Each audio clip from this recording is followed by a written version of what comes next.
Well, hello there. Welcome to the One Thing podcast, where we all get to usher in the new age of humanity, Homo Spiritus, by practicing dancing with the one thing that individuals, communities, and countries have yet to try en masse. That one thing is the connection to the higher self part of our true self anatomy that people call by various different names. Our prime directive above all else is to make and constantly return to taut connection day in and day out, moment in and moment out, as our first step in dealing with life problems, rather than viewing life problems as things we can solve separately from the one thing. Awesome. And in this episode, we have been sort of talking about Homo Spiritus as an evolutionary edge that humanity is at and moving into. And so in this episode, we'd like to talk about Homo Spiritus and NESARA. NESARA is a document from the 1990s, which is considered to be the National Economic Stabilization and Recovery Act. And this episode is about the constitutionally compatible principles that this act contains that we believe are worthwhile to consider. And we'll talk about how, there's controversy about whether or not this act, what the state of this act is. But we're not going to address the theories and the conspiracy and the bashing of it and the upholding of it. It was apparently, whether or not this act was secretly passed in the U.S. Congress, and everybody in the government is supposed to sign non-disclosure agreements regarding this act. We're not going to discuss any of that. We're just going to be using the principles of NESARA itself to bring to light some really beautiful ways that we can start making shifts.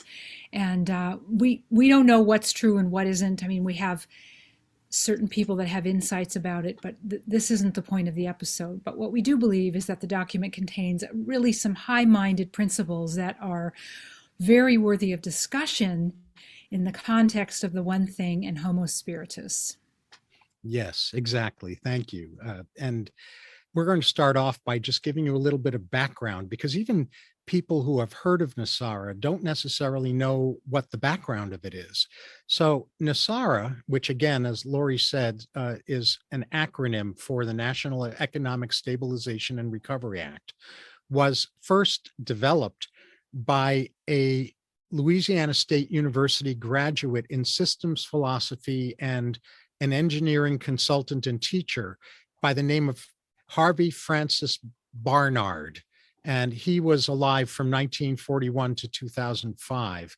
He printed 1,000 copies of this NESARA proposal, but it was titled Draining the Swamp, Monetary and Fiscal Policy Reform, and that document was printed in 1996. He sent copies of that document to members of Congress out of the belief that the framework that he created, that he provided in that document, was going to pass quickly in Congress on its own merits.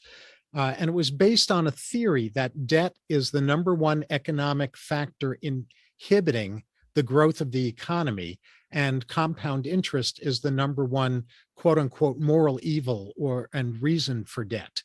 So Barnard made several other attempts during the 1990s to draw political attention to the problems he saw in the United States economy, and his suggested economic recovery proposal, based on the root causes that he believed were contributing to those problems.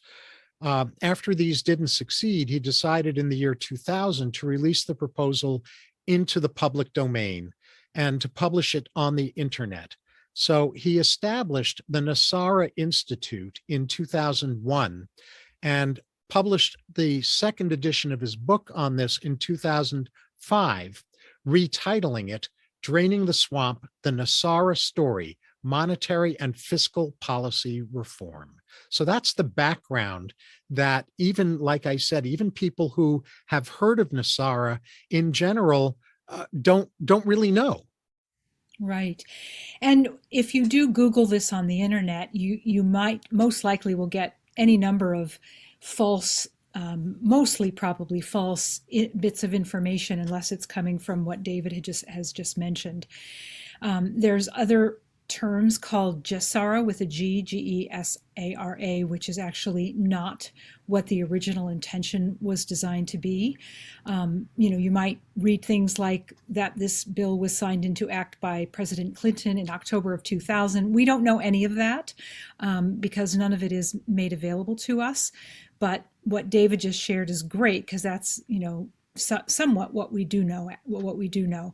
But again, to reiterate, whatever is true or not true, the principles are so valuable. Our last two episodes were talking about the Constitution and what it means for us as a citizen within a citizenry to walk this path of a dynamic democracy that is a bit wobbly right now. And so we wanted to just shed some light from this perspective because they're worth considering. Yes, absolutely.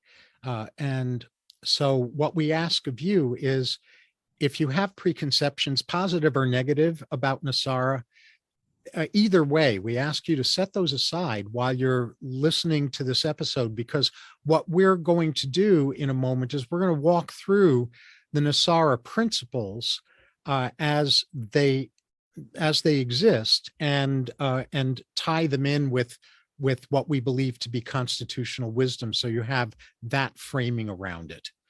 Exactly. And we first learned about NESARA by a woman named Caroline Oceana Ray, and she's a channel, a very clear channel. That's my personal opinion. And she has a website called Ascension Times, and this is also corroborated by another body of work called the Rainbow Roundtable, which same website, rainbowroundtable. Well, we're going to have this in the show notes, so we don't have to worry about that. But these are metaphysical websites, so if that's not your thing, then just don't bother going there. But if you don't mind, getting some insight from the realms of truth that get channeled through human beings, then you might enjoy reading about, some of the history of NESARA from this perspective. Right. And we're just simply using this as a jumping off place for a way of envisioning a new world, an elevated world. Right. And so, when we talk about connecting to the one thing, which is the source of life, and again, use whatever word, just plug in your own address to the collaborative field, the collective field, the unified field, the quantum field, the creative field, spirit. All of this really means the same thing. Even the word qi could be used as a practitioner of Chinese medicine. That's very familiar to me, and it might be to you too.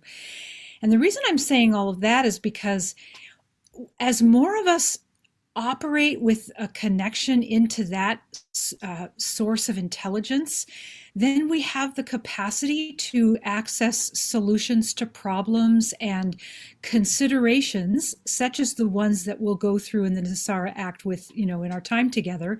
And so let's just talk about the first one. So I will say that there are varying lists of principles. Some have 15, some lists have 15, some say there's 18, some say 20. You'll notice if you do happen to go on the various websites that are in the show notes that they'll be very, very similar, lots of overlap, but not exactly the same number of principles. So we've just put together a kind of a combination of all of this so we can make our point and have this conversation. So the first one, and so the reason I set it up by saying when we connect into this field that already is a fabric of peace and is held together by the frequency of love, then the first principle will make sense, which is that the NESARA Act, in the first principle, establishes peace throughout the world. And U.S. troops will be brought home from around the world as peace is declared.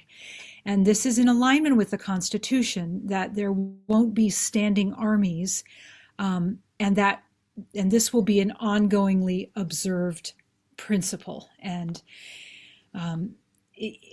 especially on other lands, like we don't need to have our presence everywhere. And I don't know, honey, if you want to say anything more about that, but that's principle number one. And let me just say one last thing. A human mind will think, oh, that's impossible. Peace, throughout the lands are impossible. But it's actually not impossible when you spend time in connection with the one thing or the source of life. There's this entrainment or education that happens where you learn. This is my personal experience all over, and those I work with, is that there's just a deep understanding that it actually is possible. And I'll just leave it at that. Yeah. And that's spot on. And the second principle is very much tied to the first one, which is ending all aggressive United States government military actions worldwide. And what this is related to from the perspective that Lori and I have is that we've talked in prior episodes about imperialism and colonialism, and this is what this principle refers to, as far as we're able to tell. That the principle here, as we see it, is it's better for the United States to be an example of democracy when we get back to actually walking that talk, rather than an intruder. So it's not that the United States has no role in the world, but it's the newer principle of leadership. The old style of leadership was do as I say, not as I am. That approach to leadership is long dead. Anyone who's still practicing that is a dinosaur. What leadership requires today is modeling what we want to facilitate in the world. It's being it ourselves first, and then doing our best to catalyze that with others who are authentically interested in that. And so that's what our understanding of the second principle is. Beautiful. And then the third principle is that it would release enormous sums of money for humanitarian purposes. And we don't need to know in this very point of the conversation where that money comes from, but it's just a reallocation of funds. I mean, if we pull troops from all over the planet and reallocate just those funds alone, it would release a tremendous amount of money. Right. And something I wanted to forgot to say earlier on toward the beginning of this episode, is that even though we're talking about a document that was written for realigning the United States, if you're listening to or watching this episode and you're from outside the United States, then what I would encourage you to do, and I believe, Lori, you'll agree with me on this, is just consider what the implications or the impacts on your part of the world where you are would be or could be if the United States was moving more into alignment with these principles. And your part of the world looked upon that and thought, we could do that too. And then the community that is your part of the world got together and started implementing and applying these principles. Yes, absolutely. So the next principle is about increasing benefits to senior citizens. And there are some versions of NESARA that also include with that those with disabilities as well. And so again, what Lori was saying about releasing enormous sums of money for humanitarian purposes as a result of the funds that are freed up from having more of a war-oriented economy also frees up money to care for our elderly in a way that's more full and complete than is often the case, even though our heritage as a species is that the elderly in a community were cared for, revered, and looked to as sources of wisdom, and the elderly themselves knew when it was time for them to die. They were able to essentially choose their time of death, which I am a real advocate of, as conscious dying. And I'm just so that there's no confusion here, I'm not talking about suicide. I'm talking about people's internal ability to say, this is my time. And I've experienced this very directly. My father, for example, he waited until the end of the Jewish Sabbath before he died. He died moments after the end of the Jewish Sabbath so that his Orthodox family members could be by his side. Beautiful. And whether that was conscious or unconscious, it was a soul choice. And our Yes, whole point in having these conversations about the one thing is that where we connect our soul's experience, our more subconscious aspects to our conscious aspects, so that there's actually an awareness. So, yeah, so the fifth principle is that this act would enable the release of thousands of suppressed technologies that are currently being withheld from the public under the guise of national security. So these technologies include things like free energy devices, anti-gravity devices, sonic healing machines. There's over 6,000 technologies that will be released initially, apparently, followed by the release of more than 60,000 technologies. And we know this. There's even suppression of healing modalities and well, technology. protocols actually for Mhm. things like cancer and that kind of thing that the average person doesn't have access to. It tries to, get out to people by good-hearted people who understand, but it gets shut down. So David and I are for patents. So let me just be clear about this. He and I talked about this, that we are in favor of patents and intellectual property protection wholeheartedly, because this has been a foundation of innovation from the beginning. So we're not talking about just the release of all patents for, free for all and no more, no more innovation and therefore getting patents for that innovation. We're just talking about the release of that which has been held back and the continuation of innovation and patents. Exactly. Exactly. Yes.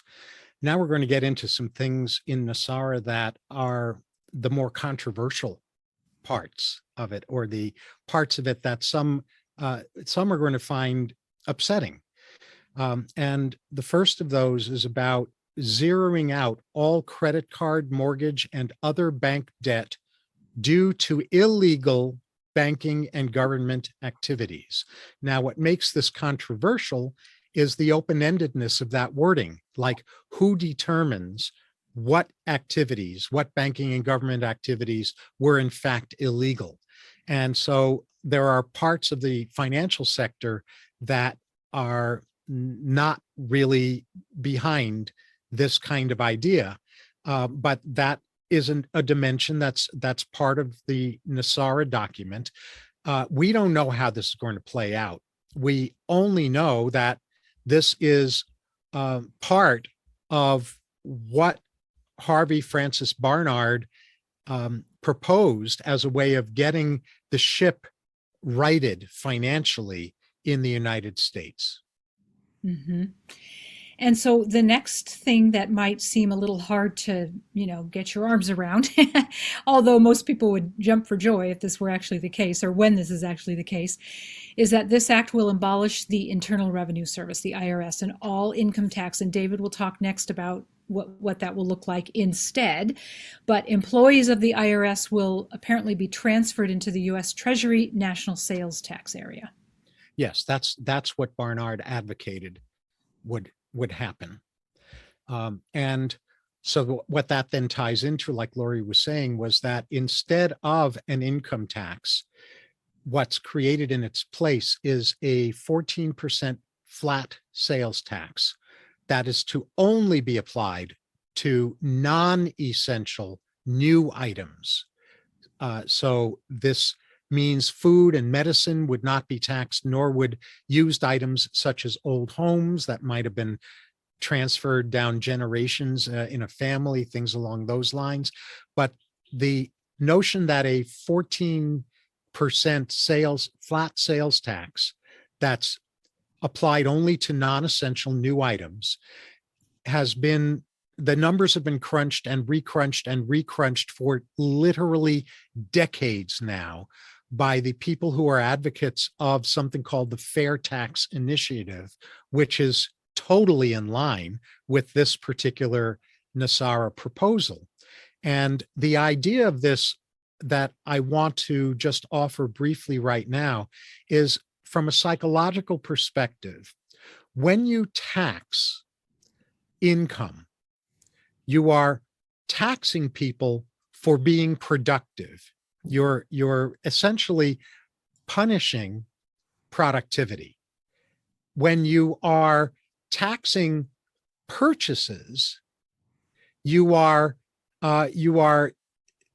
encouraging people to save for their future. And so the idea of this psychologically is that, from my perspective, that it would be psychologically healthier for us to fund the needs of our government that are legitimate, the needs that our government has that are legitimate and in alignment with the Constitution and in service to its citizens, through a taxation structure that taxes purchases, not effort, not productivity, not work. We want people to work and not be punished for working. Yeah, that's a good perspective. Yeah. And so principle number 9 is that this act would eliminate the Federal Reserve System, and that during the transition period, the Federal Reserve would be operating side by side with the U.S. Treasury for 1 year in order to remove all the Federal Reserve notes from the money supply. Exactly. And what comes next is something that should be completely non-controversial, but because it's been so politicized and polarized, it's been turned into something that's controversial, which is about monitoring elections and preventing illegal election activities by special interest groups. And so the idea here is that in a country that is supposed to be a participatory democracy, meaning that people vote for those who represent them in government. That's a participatory democracy, not a pure democracy. What this calls for is easy access to voting by those who are citizens and qualified or legitimately have the right to vote, and preventing those who are not legitimately with the right to vote, making sure that they don't vote, and making sure that when votes are tallied, that the tallies are accurate. The idea that combination of factors in creating appropriate, fair elections, that should be controversial or politically polarizing, is unfathomable to me. An integrative approach is needed. Ease of voting by those who are actually voters, plus highly transparent fraud monitoring. Yes, that would be a welcome change. And the next principle is that this act would create a new U.S. Treasury currency backed by gold, silver, and platinum, the precious metals, ending the bankruptcy of the United States initiated by FDR in 1933. So that would put us back in right relationship with our resources, with resources. Right. And what I'll add about that is that our economic system was, up until 1971, 72, forgive me, I forget which of those 2 years it was. Taken off the gold standard, yeah. Right. There was a process between 1933, actually, in some ways it started before then, but culminated in 71 or 72, with the United States being taken off of a commodities-based financial system. A commodities-based financial system meant that money, legal tender, coins and paper money, had the backing of precious metals, gold, silver, etc., that were supposed to be housed in the U.S. Treasury system, right? And so the process of taking the United States off of the gold standard, which was completed in 71 or 72, turned our monetary system from a commodities-based monetary system into what's called fiat money, which is monopoly money. The money itself doesn't mean anything intrinsically except by virtue of us agreeing that it means something, but there's no commodity backing to the money. And when that final nail was put in the coffin in 71 or 72 in the United States, when the US was taken off the gold standard, the International Monetary Fund, which governs the flow of money around the planet, also ended commodities-based currency. So there's a little history lesson, and the idea is to stop playing with monopoly money and return to tangible, real, commodities-backed money. Mm-hmm. Yeah. Now, what's under discussion is exactly what that backing would actually be, because now in the age of blockchain and cyber currency, there are other ways of essentially commoditizing money again without necessarily the commoditization being in precious metals. It may be a both and that emerges. We don't know how that's going to emerge, but it seems reasonable to return to an integrity-based monetary system rather than play money. Yeah, beautiful, beautiful. Ready for me to go on? Yeah. Yeah, okay. So the next principle is the act would forbid the sale of American birth certificate records. Oh, honey, I apologize, because we didn't talk about eliminating the Federal Reserve. Well, I did in the Did you? principle number 9, but I didn't know if you had said what you wanted to say. Yeah, you did. Well, the constitutional law part. Right. That the idea of eliminating the Federal Reserve System is to bring the monetary system back into alignment with constitutional law. So if the Federal Reserve System is replaced, then a new United States Treasury Bank system would take its place. Right. And there would be a transition period of well, what was called for was a year, but my belief is that it would take longer than a year for that transition to occur. Right. Yeah. Okay, so forbidding the sale of American birth certificate records as chattel property bonds by the U.S. Department of Transportation. Yep. Now, that may come as a surprise to some people. Do you want to say more about that, or you want me to? Go ahead. Yeah, because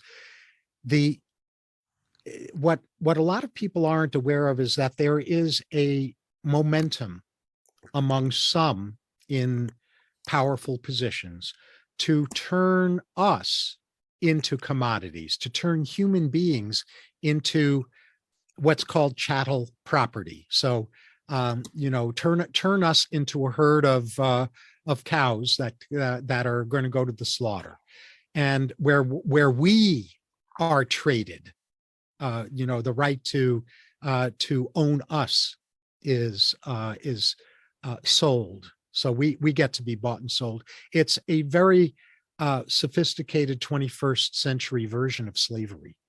Right. And it's been going on in various forms for quite a while. So right. And so what was understood by Barnard was that the holder of those birth certificate records as chattel property was in the hands of the U.S. Department of Transportation. I have no idea whether that's so or not so, but I'm just reporting that that's what his belief was.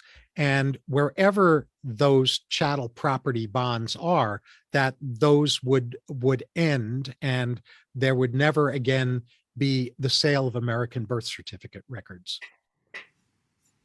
Yep. So next principle, restoring financial and personal privacy. So this was something that was added after Barnard's original papers and documents on this, because his original papers, as you might recall from what I said about the timeline, were published before 9/11 happened. So after 9/11, Barnard did some revisioning of his proposal in line with the invasion of financial and personal privacy that was legally legitimized after 9/11 for security reasons. And again, Lori and I aren't going to get into whether those national security reasons were legitimate or illegitimate or some combination of the two, but we're just simply reporting that that's where that came from. The restoration of financial and personal privacy was related to the invasion of those things following 9/11, whether justifiable, unjustifiable, or a combination. And you might recognize that as the Patriot Act, in part. Precisely. And that what we have now that he didn't have then was we have blockchain.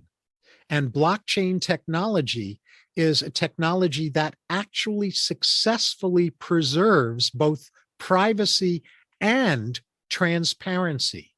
So I think if Barnard were still alive, I'm pretty sure he would be advocating that we transfer record keeping and transactions, financial transactions, other kinds of sales transactions to the blockchain so that privacy could be maintained and transparency could be preserved simultaneously, even if those things seem like they're in contradiction to each other.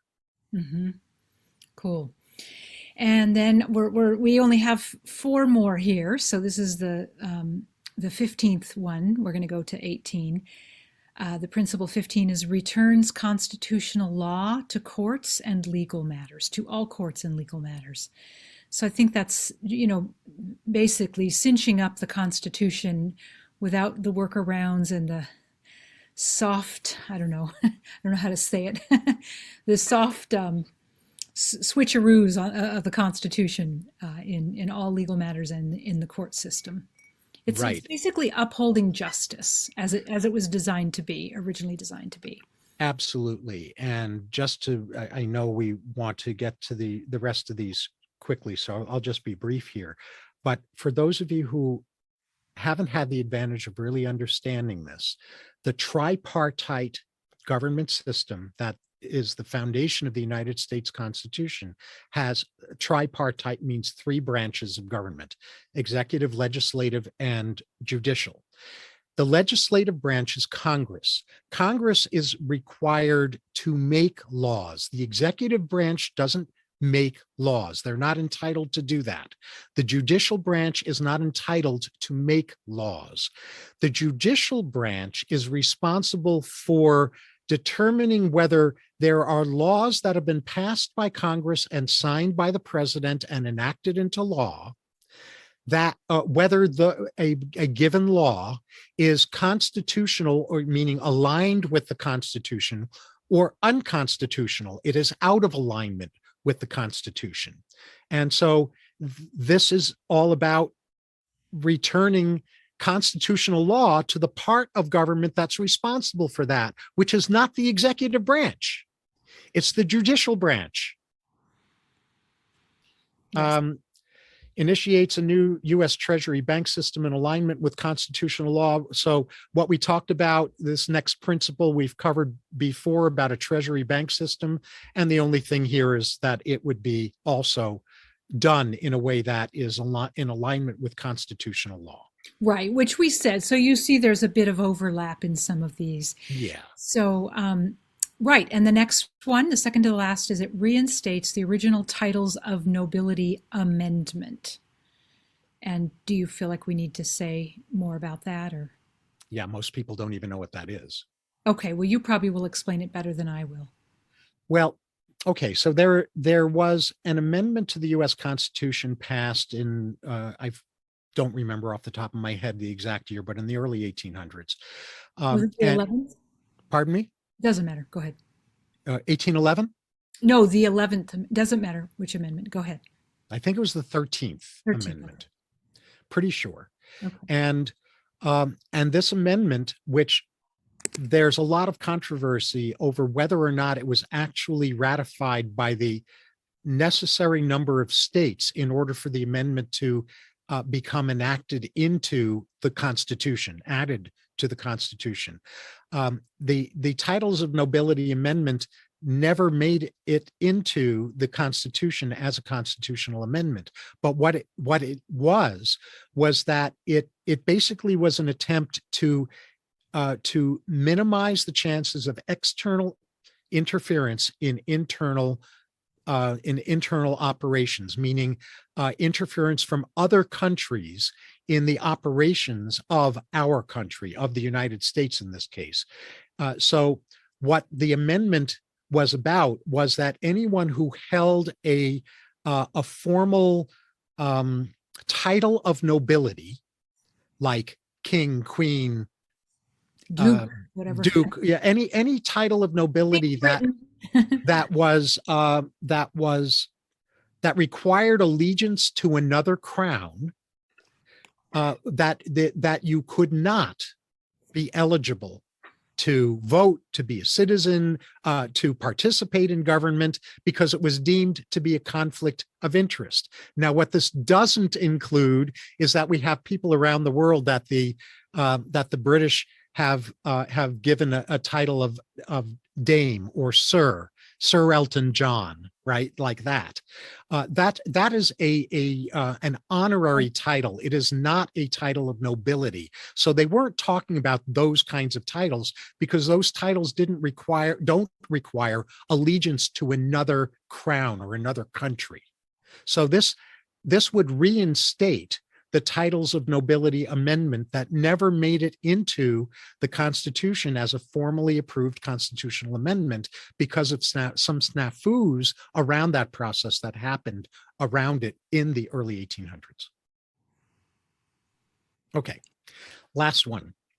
Establishes a new presidential and congressional election within 120 days after NESARA's announcement. So what Barnard was advocating was that if NESARA was enacted into law by Congress, passed by the president, then within 120 days after NESARA was activated, there would be a new presidential election and new congressional elections. And the interim government between the bringing NESARA into law and those new elections would cancel all national emergencies and return us back again to the principles of constitutional law. Great.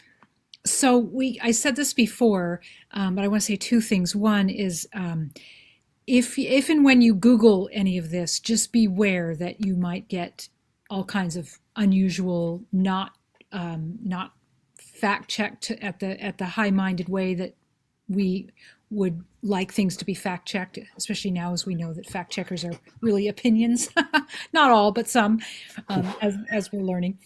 So just beware that you're going to be kind of going into the wild west when you do your research on this, and give that some latitude.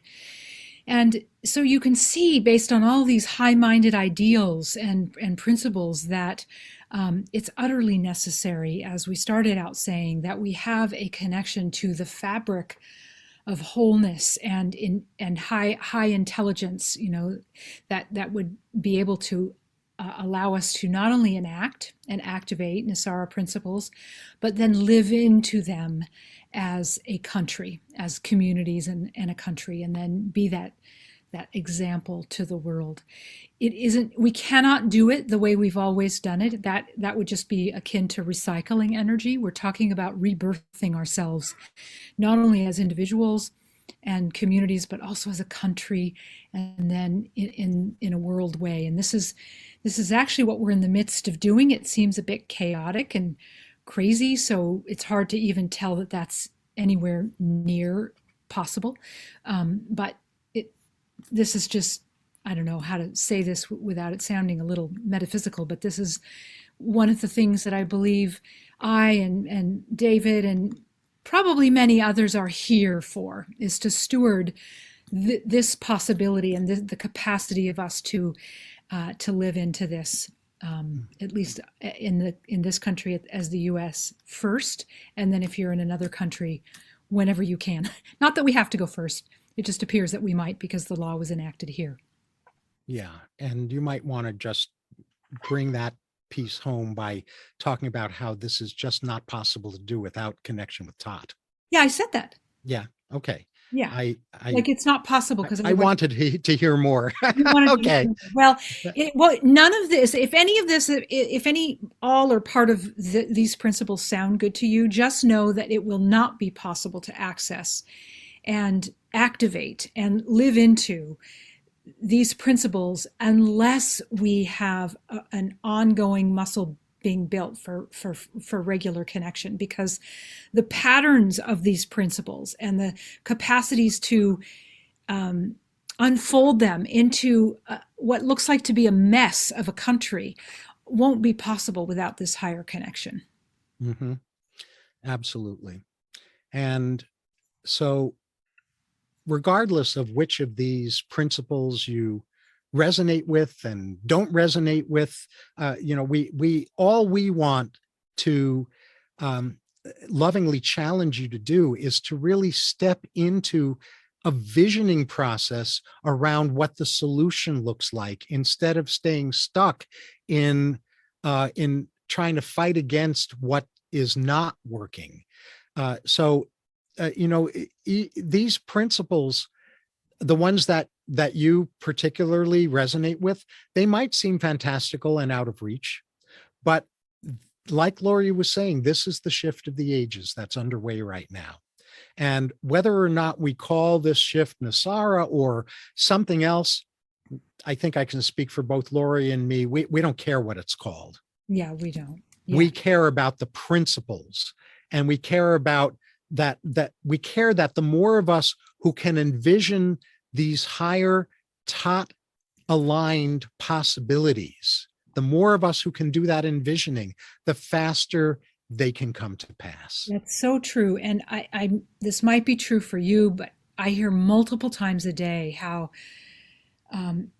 hopeless and fed up and discouraged and disappointed and all those kinds of things that people feel, because all see is what is being played out. And so this is another inroad for your heart and your soul and your visioning capacities, which is to pick one of these principles and literally see it in your mind's eye as a possibility within our on our earth. Let's just include the entire earth. And when your mind wants to say, oh yeah, but look at what happened in the past, just remind yourself, we're not recycling the past's energy. We're co-creating anew. And one of the main requirements for co-creating anew is being able to envision and hold a vision for something that is not the same as it ever has been before. So we invite you to get familiar with these principles. And as David said, pick the ones that really have juice for you and work with them, and use the links in the show notes to go and familiarize yourself with how other people are talking about it, and the history behind it, and that kind of thing, because it will come to life for you if you take a little time to investigate.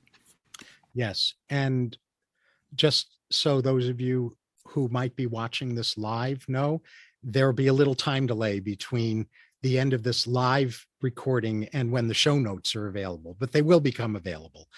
The other takeaway that we want to encourage you to do, that Lori kind of alluded to, is for the next 18 days, or however many days, just pick whichever of these 18 principles that we covered today that you resonate with, and whatever number that is, if it's 5, if it's 9, if it's all 18, whatever it is, for that number of days, just focus on one of those per day that you resonate with, and envision it having happened. Envision that having happened so vividly that it feels more real than what's currently happening. Great. Thank you for clarifying that. I touched on it, forgetting that you were going to say, so you said it really well.